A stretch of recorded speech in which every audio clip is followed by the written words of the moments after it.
안녕하세요. 공동주택 집합건물 초보 경로를 위한 내비게이션 툴팁이 시작하겠습니다. 제가 어제 분리부가를 해봤고요. 여기가 지산인데 처음에 입주하고 그리고 입주하느라고 세팅이 제대로 안 돼 있는 경우도 있고, 그리고 분리부가를 하나하나 검토해야 되는 그런 것들에 대해서 제가 기억이 바로 생생할 때 영상을 찍어 올리는 게 좋을 것 같아서 지금 아침 일찍부터 영상을 찍어보고 있습니다. 지금부터 분리부가 2020년 버전 집합건물, 이거는 전표는 일단은 저희는 부가가치세 합산으로 들어가서 부과하는데, 그 전표 입력에 대한 그게 다른 것 뿐이지, 부가가치세 합산과 부가가치세를 분리해서 하는 것은 조금 다르긴 해요. 그거는 어디서? 전표 입력에서 달라요. 근데 부가가치세를 합산이든 부가가치세를 별도로 하든 분리부가나 아니면 부가 화면에서 보는 거는 똑같습니다. 근데 이거를 합산을 하느냐 나누냐 이거는 각각 집합건물에서 선택할 일이고, 합산을 하게 되면 그 원단위 결사나 이런 것들 때문에 부가가치세가 약간 미세하게 틀어질 수는 있어요. 근데 전체적인 큰 흐름 대세에는 별 지장이 없어서 저희는 부가가치세 합산으로 하고, 그 다음에 이번에 전표를 넣은 곳에 따라 부가가치세는 전표는 합산해서 넣어서 전표를 입력하고 부가는 별도로 자동으로 나눠지게 됩니다. 부가가치세를 합산하거나 별도로 하는 것은 전표상 우리가 나누느냐 안 나누느냐 차이지, 부가는 똑같은 흐름으로 간다. 다만 부가가치세를 나눠서 입력하는 단지는 부가가치세가 하나하나 다 맞췄기 때문에 원 단위까지 맞아 떨어질 것이고, 그렇지 않은 단지는 얘가 자동으로 계산하기 때문에 원 단위가 미세하게 틀어질 수 있다. 이 정도는 알고 들어가시는 게 좋습니다. 자, 그럼 시작할게요.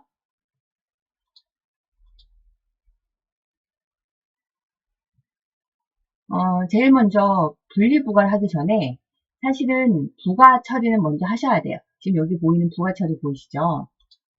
이 부가 처리에 대해서는 제가 굳이 설명하지 않겠습니다. 부가 처리는 집합건물이건 아니면 공동주택이건 똑같습니다. 부가하는 방식은 똑같아요. 분리부가는 부가 처리가 된 후에, 얘가 처리가 된 후에 우리가 관리비 부가 처리를 하죠. 그죠? 관리비 부가 처리한 후에 분리부가 처리가 들어가는 거예요. 자, 그러면 부가 처리라는 카테고리 안에 우리가 순서대로 위에서 아래로 가는 방식으로 ERP 모듈은 세팅되어 있습니다. 그러니까 여러분들이 부가를 할 때 입주 초기에는 수납계좌 공지사항도 넣으셔야 되고요. 마음이 급해서 이거를 빠뜨릴 수도 있습니다. 그 다음에 부가 기초작업은 부가하려면 기본적으로 해야 되는 명령이 들어가죠. 이거는 안 할래 안 할 수가 없죠. 근데 얘는 놓칠 수 있으니까 수납계좌 공지사항 넣으시고, 그 다음에 주차비 부가 모듈 있으면 주차비 부가 모듈 하는데, 아직은 저희가 입주초라 주차비를 부과하는 걸 차단기를 세팅하진 않았습니다. 그래서 얘는 없고요. 별도 금액이 있으면 별도 금액 넣으시고, 그 다음에 관리비 부과 처리를 해서 공동주택이건 집합건물이건 관리비 부과 처리는 똑같습니다. 다만 부가가치세가 나눠져서 거기에는 관리비에 부가 처리에 들어간다 안 들어간다 그거 차이일 뿐이니까 그거는 하실 때는 문제는 없어요. 근데 걔가 로직이 어떻게 나오는지만 확인하실 수는 있을 거예요. 그 다음에 요게 관리비 부가 처리가 끝나야 분리 부가 처리를 들어갑니다. 그리고 나서 우리가 또 해야 될 게 관리비 조회를 하셔야 돼요. 관리비 조회. 그래서 틀린 건지 수정해야 될 건지 확인할 수가 있습니다. 자, 그러면 관리비 부가 처리한 후에 우리가 분리 부가 처리 들어오면 이 화면이 떠요. 오른쪽에. 그러면 제일 첫 번째 제가 1번과 2번을 나눠놨는데, 1번은 첫 설정 때, 즉 입주 초기에만 관리 일수를 넣어주는데, 이거는 처음에만 합니다. 첫 달라면 하고, 둘째 달부터는 얘가 이미 자동으로 넘어가기 때문에, 자동 필업이 되기 때문에 할 필요가 없어요. 그래서 관리 일수 같은 경우는 저희는 그 입주 지정 기간 5월 30일부터 8월까지 들어가니까 어쨌든 6월분은 5월 30일부터 카운팅해서 6월 30일까지. 이건 좀 설명할 게 있는데 조금 설명을 해드릴게요.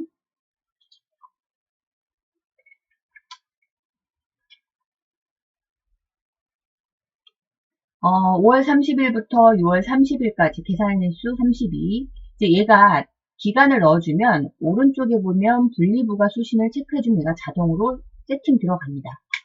그 전에는 우리가 예전 거 분리부과는 뭐 기초 등록이라고 해서 일수의 몇 월에는 공란일된 사업소, 입주 날짜가 몇 월부터 몇 월 있으면 그 입주자분 뭐 이렇게 기초 작업으로 여기에 하나 있었어요. 이쪽 자리에. 기초 작업으로 그 등록을 하는 게 있었는데 이젠 그게 없어졌어요.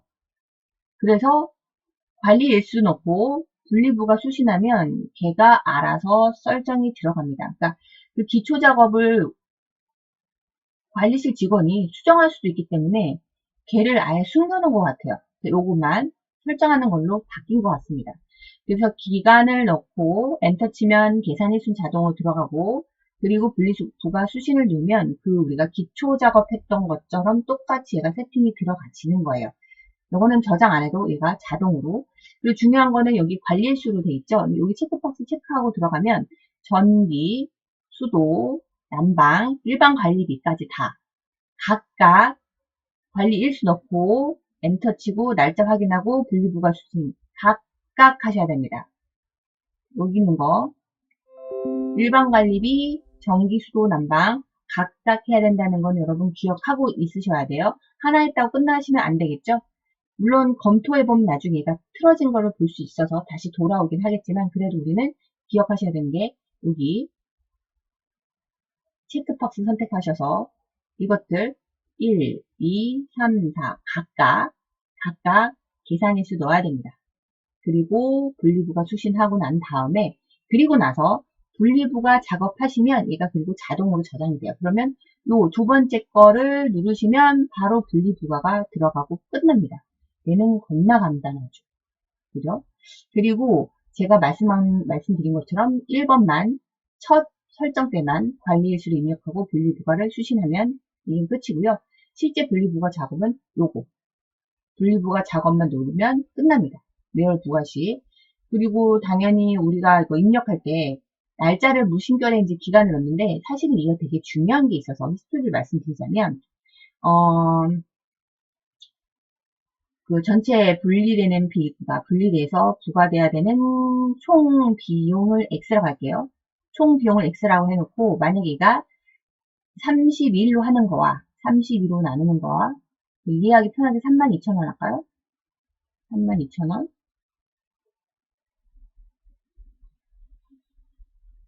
그리고 이 32,000원을 그냥 단순하게 6월 1일부터 6월 말까지 30일로 나눈 거하고 얘는 값이 달라지겠죠.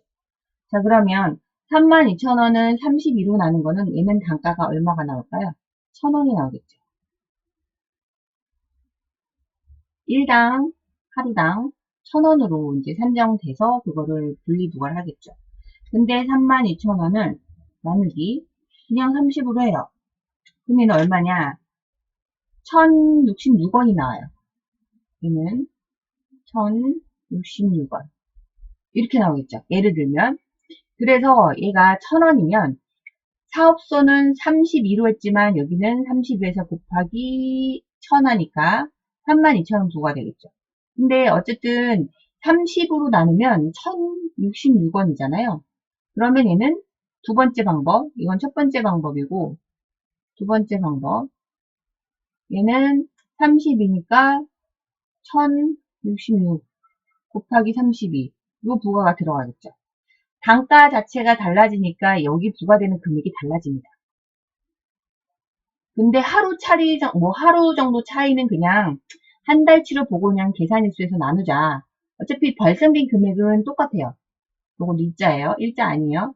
발생된 금액은 똑같으니까 상관이 없다라고 얘기할 수도 있겠지만, 첫 입주 지정 기간에는 시행사에서 공실은 돈을 지불하죠. 근데 이 공실에 대해서는 어쨌든 시행사가 많이 낸다고 해도 시행사에서 우린 정확하게 31일 해주세요. 또는 30일 해주세요. 31일로 해주세요. 뭐 이런 식으로 이제 날짜를 지정을 합니다. 그럼 그거를 딱 맞춰주셔야지 그냥 내가 임의로 6월이니까 그냥 6월 1일부터 6월 30일로 해서 30일치로 일당 하루당 산정하는 비용의 단가를 책정한다 하면 난리가 난대요. 그래서 이것 때문에 부과를 다시 한 단지도 일부 있다고 하셨습니다. 그러니까 요거는 조금 기억하셔야 돼요. 그러니까 이거는 본인이 그냥 생각해서 넣지 말고, 이거는 소장님께 꼭 물어봐서, 소장님은 또 시행사하고 협의를 하고, 나서 기간을 언제 할 건지 얘기를 해주십니다. 그러니까 요거는 정확하게 해주셔야 된다. 자, 이제 얘는 기본 끝났고, 다음 페이지 한번 볼게요. 자, 여기서 우리가 그 분리부가가 끝나고 난 다음에는, 그렇게 해서 분리부가 끝나면 이제 관리비 조회를 들어가는 거예요. 제가 아까 말했던 거, 우리가 제일 중요한 거는 이 순서대로 우리가 업무 처리하고, 수납계좌 공지사항 꼭 입력하시고, 그 다음에 그 관리비 부가 처리한 다음에 분리부가 처리를 이렇게 가죠. 그리고 나서 우리가 관리비 조회를 들어온 거예요. 들어와서 여기는 개인정보 때문에 가렸고요. 조회를 해서 6월분을 봤더니 여기 입주자와 사업소와 소유자가 이렇게 나눠져 있습니다. 이거를 잘 보셔야 될 게, 우리가 이번에는 6월 분에 대해서 정산을 할 때, 우리가 세입자나 아니면 소유자를 어느 정도는 예측을 하죠. 입주카드를 받았으니까 느낌적으로 와요. 그래서 입주자한테는 이 정도 갈 거다. 그죠? 사업소에는 이 정도 갈 거다라는 그 예측값이 있어요.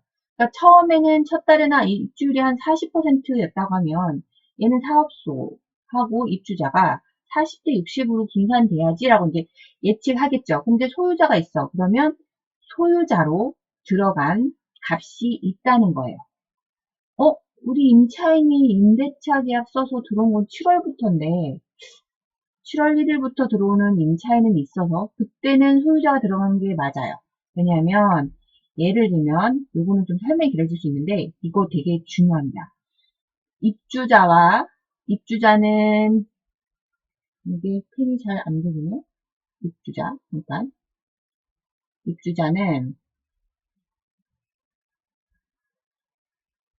입주자는 임차인일 수가 있어요. 어쨌든 현재 입주된 상태를 입주자라고 합니다. 이거 임차인도 포함해요. 소유주도 있고 소유주가 자기 거 쓸 수도 있고 아니면 소유주가 임대를 주고 임차인을 불릴 수도 있거든요. 입주자는 소유자와 임차인 합산된 거고요.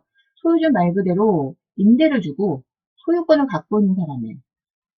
그 다음에 사업소는 시행사로 이렇게 나눠집니다. 사업소의 또 다른 표현은 시행사예요. 자, 그러면 사업소에서 이제 키 분출을 하면 입주자가 생기는 거죠. 근데 이 입주자가 키를 받고 나서 이제 이쪽으로 가야겠네요. 아니야, 일로 가야겠는 게 맞네. 어쨌든 했는데 이 입주자, 사업소에서 키를 분출해서 입주자한테 가는데 이 입주자가 자기가 실제 입주하지 않고 소유권만 갖고 있고 임차를 준다. 그러면 소유자가 또 분리됩니다. 이렇게 분리되겠죠. 그러면 이제 세 개가 나오는 게 맞아요. 근데 제가 기억해 본 바로는 입주자 대장을 부과하기 전에는 수시로 확인해야 돼요. 실제 임대차 계약을 쓴 건 7월 1일부터 그럼 6월에는 얘가 있으면 안 되죠. 그래서 제가 일단 요거 잘못됐어요. 금액이 상당하잖아요. 뭔가 잘못됐다라고 판단하고 다시 확인을 하는 거죠. 어디서 이 잘못된 판단을 하냐? 입주자 카드에서 확인하셔야 됩니다.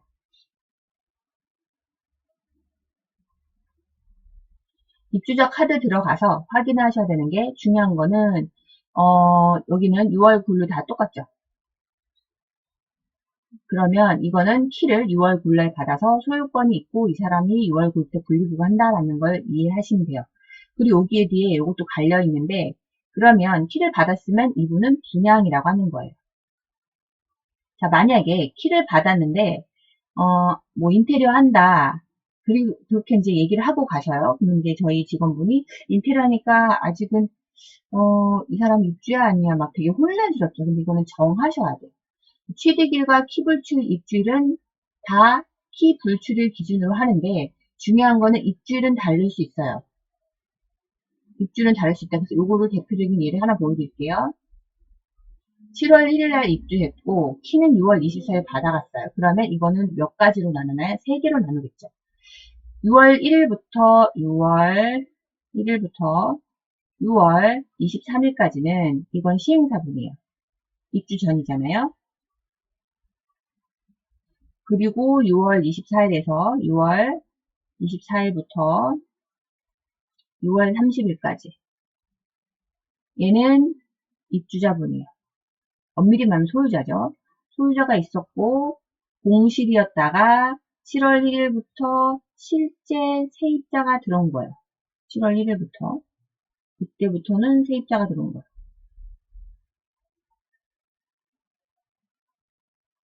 이렇게 된 거죠.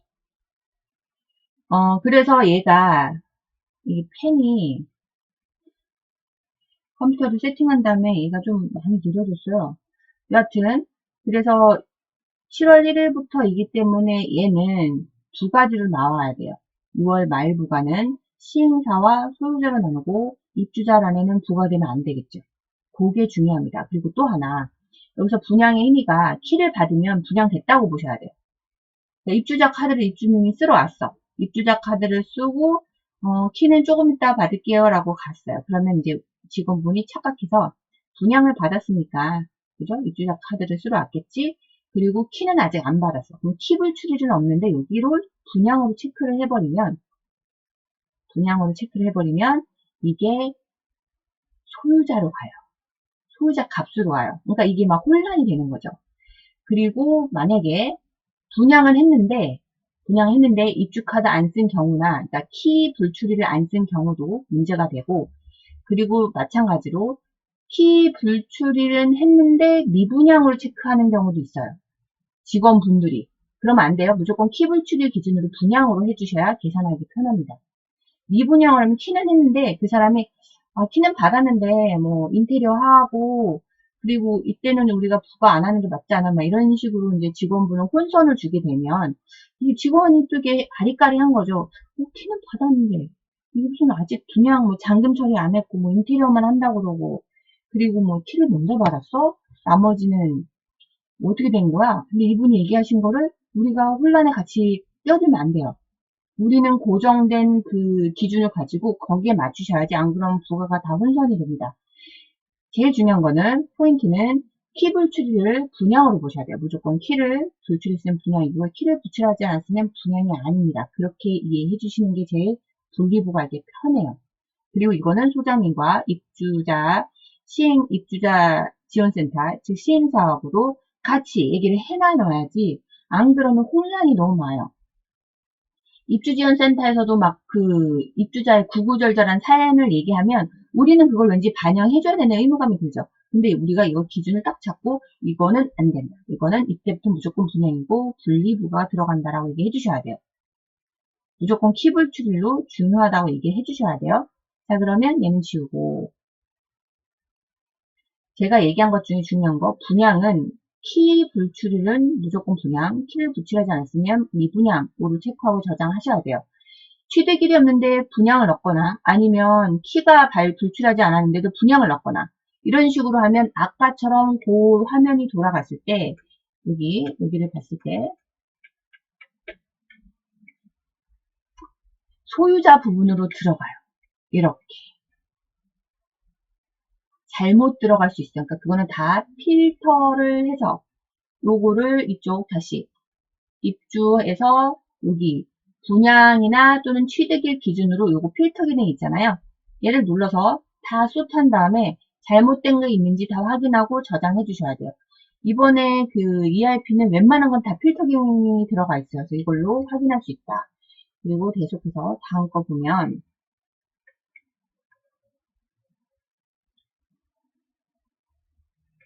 자, 그러면 이렇게 해서 이제 필터 한번 했더니 그런데도 소유자가 있는 거예요. 이상하다. 분명히 분양, 미분양 다 정리했는데, 근데 소유자가 있어. 이상해서 제가 또 다시 한번 그 해당 날짜를 보는 거죠. 봤더니, 이렇게 있는 세대가 두 개가 있어요. 7월 1일 날 입주하고, 소유는 6월 24일. 자, 그러면 얘는 뭐예요?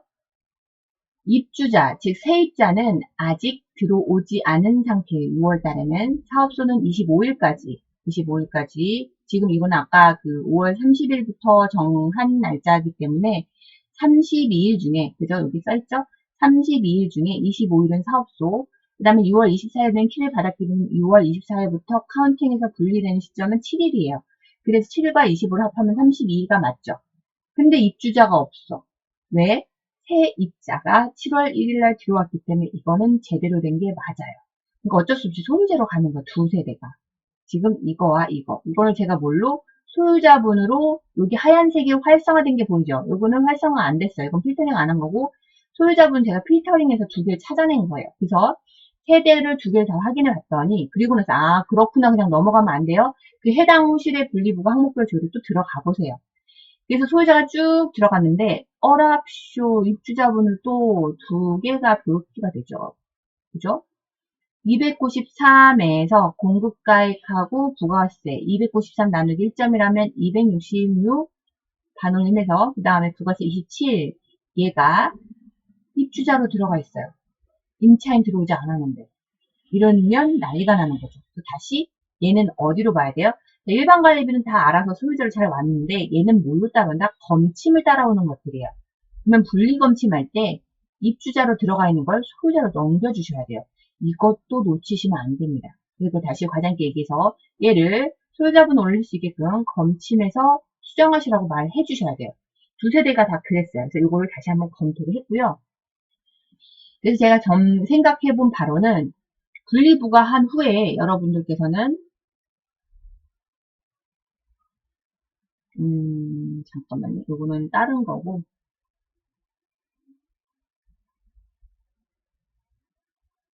분리부 요거는 화면이 보여지진 않지만 제가 말로 할게요. 분리보관한 후에 관리비 조회에서 여기 요건 전체 이쪽은 전체를 했을 때 이 화면이 나오는 거고요. 전체 금액 확인해 보시고 그 중에 각각 호들이 있어요. 눈 아프시겠지만 이럴 때는 무식한 게 정답입니다. 시간이 걸리더라도 각각 호실에다 커서를 누르고 그러니까 커서를 쭉쭉쭉쭉 내리세요. 마우스로 하면 좀 느리잖아요. 여기다가 커서를 놓은 다음에 아래 화살표로 한 호실 한 호실 다 체크하시는 게 좋아요. 그러면 그 호실 빈대는 다 사업소로 들어가 있는지 아니면 입주자하고 사업소 제대로 나눠져 있는지 어떤 호실은 입주자하고 사업소만 있어야 되는데 소유자로 자리가 들어간 것도 있을 거고 그죠? 어떤 데는 사업소하고 소유주만 있어야 되는데 입주자로 자리 들어간 게 있을 거예요. 아까처럼 그런 게 있을 수 있으니 첫 부과할 때는 입주 기간이 끝날 때까지는 각 호실을 눈 빠지더라도 다 하나하나 보시는 게 좋을 것 같아요. 어제 저는 그걸 다 봤거든요. 그래서 얘가 분리가 제대로 안 됐으면 잘못되면 큰일 나요. 그러니까 부과를 하기 전에는 제일 첫 번째 전표도 들어가는 게 제대로 맞는데 문제는 전표만 중요한 게 아니라 입주 카드가 되게 중요하다. 키 불출이 중요하다. 그리고 소유자하고 세입자 관련된 것도 매우 중요하다. 그리고 또 하나 이거는 제가 말로 하겠는데 이쪽에 각 전체 했더니 뭘로 봤더라? 여기 사업소 부분이 일반 관리비가 안 들어간 게 있었어요. 맨 처음에 관리비 조에서 분리부가 하고 관리비 조를 봤더니 여기 값이 안 들어가서 그냥 공란이었어. 이쪽으로 다 갔어. 그래서 그 이유를 봤더니 설정이 잘못됐었어요. 그래서 이렇게 일반 관리비가 이게 뭐 무슨 면적 단가가 아니고 다른 걸로 되어 있었어요. 뭐 개별 수신이라든가 뭐 이런 식으로 해서 일반 관리비가 분리가 안 됐던 거예요. 이런 거는 요거 확인해 보시고 전산에 얘기해서 수정해 달라라고 얘기해 주셔야 되고요. 그런 것들 다 발라내서 찾아내 주셔야 됩니다. 그래서 첫 부분은 시간이 많이 걸려요. 그리고 소유자가 제대로 들어가 있는지 그것도 한번 확인하시고 그리고 나서 만약에 소유자가 들어가는 게 맞다 하면 요 토탈 금액이 실제 그 해당 호실이 합한 금액과 맞는지 확인해 주셔야 돼요. 그러려면 뭐 해야 된다? 이쪽으로 오셔서 소유자분 필터링해서 이 각각 호실 들어가서 진짜 얘가 소유자로 제대로 들어가 있는지 확인해 보시고 입주자로 나눠 들어가 있으면 빨리 소유자를 끌고 오셔야 된다 라고 말씀드립니다. 그리고 이제 마지막 하나 이거는 분리부하고 상관이 없는데 근데 미리 따지면 또 상관은 있어요. 왜냐면 고지서를 분리하는 경우가 있죠. 이런 경우가 있습니다. 예를 들면 여기 보면 뭐 119호는 뭐 시공사에서 AS를 하는 호실이다. 그래서 1층에 분양된 건 아닌데 임시로 쓰는 거예요. 그리고 221, 222는 입주지원센터를 쓰고 있다. 어쨌든 간에 얘는 사업소로 999로 다 부과를 하는 건 맞는데 그쪽에서 원하는 거는 여기 얘가 각각 얼마 썼는지 알고 싶다라고 얘기해서 소장님 이거 좀 분리해달라고 얘기했어요. 그럼 예를 들면 사업소가 계산하기 편하게 제가 임의 숫자를 4,030만 원에 대해서 고지서가 나왔다. 사업소 분이에요. 입주자분 빼고 사업소 분으로 4,030만 원이 전체 고지서 하나가 나오는 게 맞는데 공실은 하나로 나옵니다. 999로. 왜냐하면 여기를 볼 수 있어요. 그 합산동호 수정하기로 체크하면, 아니면 그냥 조회하셔도 돼요. 합산동호 관리 들어가서 부가 마감에 합산동호 관리가 있습니다. 여기 들어가서 조회를 하면, 지금 여기 보면 얘네가 공실인 경우에는 사업소로 99999로 고지서가 나오게 되어 있어요. 세팅이. 근데 이쪽에서 원하는 게 119호와 121호와 122호는 고지서를 따로해달라고 했는데, 각각 얘네가 나오는 고지서가 10만원, 10만원, 10만원을 찍게 계산하기 편하게. 그러면 999호로 나오는 거는 30만원을 뺀 4천만원 고지서가 나오고, 얘는 10만원, 10만원, 10만원 고지서가 각각 나와서 총 고지서가 4개가 나오게 되겠죠. 이렇게 할 수 있어요. 그럼 어디서? 합산동호 수정하기 들어가서 얘는 119호는 999로 합산 안 하고 119호로, 121호는 999로 합산 안 하고 121호로, 122호는 999로 합산 안 하고 122호로 이렇게 하고 저장하시면 얘는 고지서가 따로 나올 수 있습니다. 자, 오늘은 여기까지. 좀 내용이 길어졌죠. 잔소리 하다 보니까. 그리고 제가 이거를 입주 때는 제일 중요한 건 입주 카드가 매우 중요하고, 그 다음에 전표를 빠짐없이 넣는 게, 그리고 전산이 세팅이 오류가 되어 있는지 아니면 어디가 잘못되어 있는지 이거 확인하는데 시간이 오래 걸린다는 겁니다. 그래서 마음의 준비를 하시고 찬찬히 하셔야지 급하게 먹은 밥은 체할 수 있겠다는 생각을 다시 한번 했습니다. 자, 오늘은 여기까지 하겠습니다. 여러분 실력을 키우고 파이팅! 좋아요, 구독 감사합니다.